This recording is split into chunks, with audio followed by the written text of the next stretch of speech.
তবে আপনাকে একটা বিষয় অবগত করে রাখি, আমার জার্নিটা শুরু ছিল এই সাউতুল কোরআনের প্রথম সিজন থেকে। আলহামদুলিল্লাহ। এখান থেকেই আমার স্বপ্ন গড়া, এবং আমার এই স্বপ্ন গড়তে সবথেকে বেশি অনুপ্রেরণা যারা জুগিয়েছিলেন তারা হচ্ছেন আমাদের এই উস্তাজ যারা এখানে উপস্থিত আছেন। শেখ হাসান মুহিবুল্লাহ আজহারি, আপনাকে আমাদের এই আয়োজনে স্বাগত জানিয়ে আপনার কাছে জানতে চাই, আপনি তো এই নতুন প্রজন্মের একজন প্রখ্যাত কারি, দেশ বিদেশে আপনার অগণিত ছাত্র রয়েছে। মিশর জামে আল আজহার বিশ্ববিদ্যালয়ে আপনি পড়াশোনা করেছেন, আমেরিকায় আপনি একটা প্রতিষ্ঠানের দায়িত্বে আছেন, জাপানে একটা একাডেমির দায়িত্বে আছেন, জাপানে দীর্ঘদিন যাবৎ আপনি তারাবির সালাতের ইমামতি করছেন। অনেকগুলো কাজের সঙ্গে আপনি জড়িত, ব্যস্ততার মাঝেও আজকে আমাদেরকে সময় দিচ্ছেন। আপনার কাছে জানতে চাই, আপনার এই জার্নিটা, আপনি মিশরে পড়াশোনা করেছেন এবং নানান জায়গায় যে নানান কাজে জড়িত, এই জার্নিটা কি খুব সহজ ছিল? কোরআন সাউতুল কোরআন, সাউতুল কোরআন আমানসিম সাউতুল কোরআন। বিসমিল্লাহ ওয়াসসালাতু ওয়াসসালামু আলা সাইয়্যিদিনা রাসূলিল্লাহ। আলহামদুলিল্লাহ, অনেক অনেক শুকরিয়া সম্মানিত উপস্থাপক এবং আজকের এই সাউতুল কোরআন পরিবারের সাথে যারা আছেন সবার প্রতি অসংখ্য কৃতজ্ঞতা।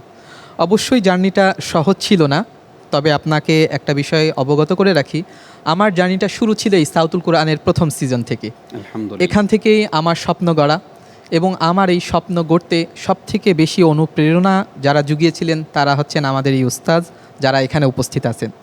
তা আমার এই চেয়ারে বসে আমার সবথেকে বেশি ভালো লাগার যে বিষয়টা সেটা হলো যে এখান থেকে আমার ওঠা, যখন এখানে খুদে কারিরা পড়তেছিল আমি আমার সেই স্মৃতিতে ফিরে যাচ্ছিলাম। আমাকেও আমার উস্তাজরা এইভাবে করে করে উৎসাহ দিয়েছিলেন, সেই উৎসাহের ডানায় চড়েই আমি কিন্তু এখান থেকে শেষ করে তারপরে জামে আজহার ওখানে যখন পড়ছি, আমাদের উস্তাজরা তারা আমাদেরকে উৎসাহ দিয়েছেন পরবর্তীতে এক এক করে বিভিন্ন প্রতিষ্ঠানের সাথে যুক্ত হওয়া। যে বিষয়টা না বললেই নয় সেটা হচ্ছে, মিশরে যখন আমরা গিয়েছি তখন তারা আমাদেরকে বলতো যে কোরআন নাজিল হয়েছে সৌদি আরবে, এটা তেলাওয়াত করে, সুন্দরভাবে তেলাওয়াত করে মিশরীরা, কিন্তু এটা ধারণ করে, বাহন করে, লালন করে উপমহাদেশ, বিশেষত এই বাংলাদেশি এই বাচ্চারা যারা হাফেজ হয়ে পৃথিবীর বিভিন্ন প্রান্ত থেকে জয় ছিনিয়ে আনে।